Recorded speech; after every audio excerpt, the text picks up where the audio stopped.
खालिस अल्हम्दुलिल्लाह हाज़िरी की नीयत से आए हैं और इस दरबार में हाज़िरी, हम ग़ुलामों के भी ग़ुलाम, तो हाज़िरी के लिए आए हैं और अपने मुल्क की और अपनी मिल्लत की चैन और सुकून के लिए दुआ करने आए हैं। और इस दरबार में मुल्क से मुताल्लिक़ जो दुआएं होती हैं वो पहले कबूल होती हैं। ज़ाती तो हम अपने लिए हमेशा मांगते रहते हैं और मांगते रहेंगे, हमें यहीं से मिलता है जो मिलता है। तो इस वक्त मुल्क में जो माहौल है या दरगाह से मुताल्लिक़ कोई रिट आई है तो वो तो ये अंजुमन सज्जादगान ये देख रहे हैं उस मामले को, और उसमें जो भी हमारे सहयोग की अगर ज़रूरत होगी, वैसे गरीब नवाज की सरपरस्ती है। और मैं ये समझता हूँ हज़रत, वो बम जो पूरे हिंदुस्तान में घूम रहा था, आपको याद होगा, जब दरगाह तक आया वो बम गायब हो गया। अब ये जो खुदाई का मामला पूरे हिंदुस्तान में चल रहा है, मुझे लगता है अब ये खुदाई वाले जो कम्युनल हार्मनी को बर्बाद करना चाहते हैं, वो अब यहाँ दरगाह शरीफ तक आए हैं। तो मुझे लगता है कि गरीब नवाज की करामत ज़रूर ज़ाहिर होगी और ये खुदाई के सिलसिले भी बंद होंगे इंशाअल्लाह। तो हार्मनी कायम रहनी चाहिए, हमारे मुल्क में अमन कायम रहना चाहिए। जो लोग इसको मतलब मुस्लिम दुश्मनी में अगर ये काम कर रहे हैं तो वो उन्हें अपने गौर करना चाहिए कि ये मुल्क के लिए नुकसानदेह है। अपने मुल्क को नुकसान इस वजह से मत पहुंचाओ कि मुसलमानों को नुकसान पहुंचाना है। हो रहा है इस वक्त उस तफसील में जाने की ज़रूरत नहीं है।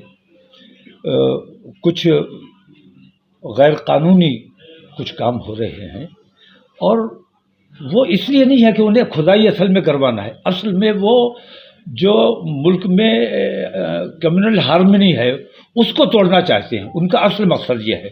और मैं ये समझता हूँ, हम तो इंतज़ार में बैठे हैं कि हुकूमत की अंतरात्मा जब जागेगी तो वो उन्हें खुद लगेगा कि ये देश को नुकसान पहुँचाने का काम हो रहा है और वो इसे कंट्रोल करेंगे। तो माननीय न्यायालय के जो भी फैसले अभी तक आए हैं और जो आएंगे उस पर यकीन है और उस पर उसको एक्सेप्ट करेंगे। प्लेसेस ऑफ वर्शिप एक्ट की मौजूदगी में जितनी भी याचिकाएं अदालतों में स्वीकार की जा रही हैं वो तमाम की तमाम गैर कानूनी हैं।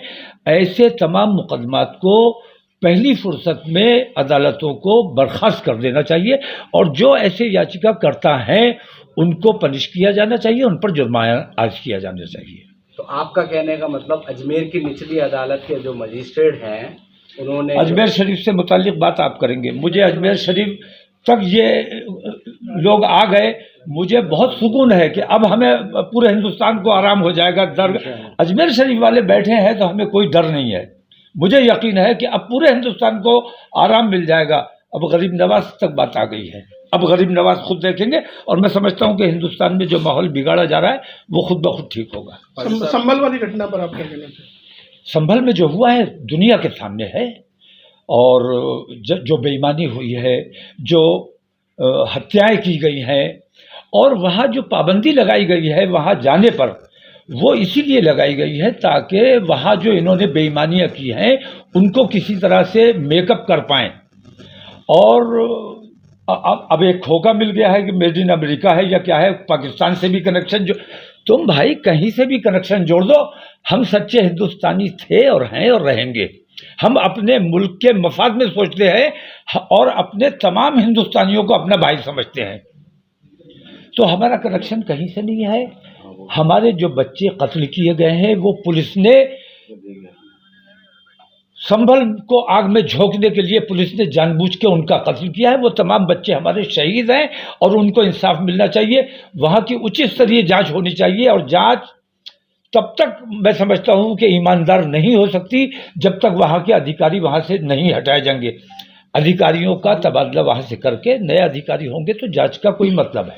अच्छा ये अभी आपने कहा वहाँ पर इस बयान को नहीं, मुझे नहीं, वहाँ किसी को भी जाने की, क्योंकि पुलिस ने जो बेईमानियाँ की हैं वो तमाम चीज़ें छुपाने के लिए उन्हें टाइम चाहिए। तो 10 तक अभी वहाँ पाबंदी लगाई हुई है और जिन के गोलियाँ लगी हैं, छर्रे लगे हैं या जो कुछ भी लगा है उन तमाम से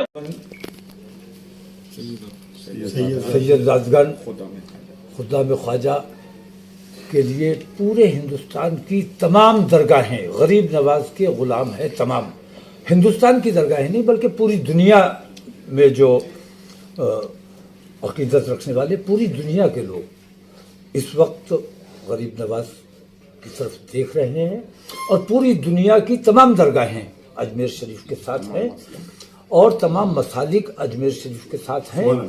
और जिन लोगों ने बदनीयती से दरगाह शरीफ की तरफ देखा है उनसे मैं इतना कहना चाहूँगा कि हर जगह मंदिर तलाश करना है अगर तो समुद्र मंथन हुआ था, आपको याद होगा, तो दरगाह हाजी अली पे भी जाना चाहिए जो समंदर के बीच में है, वहां की खुदाई करवाइए। हो सकता है समुद्र मंथन के कोई निशानात वहां मिल जाएं और नीलकंठ की वहां पे भी कोई चीज जाहिर हो जाए।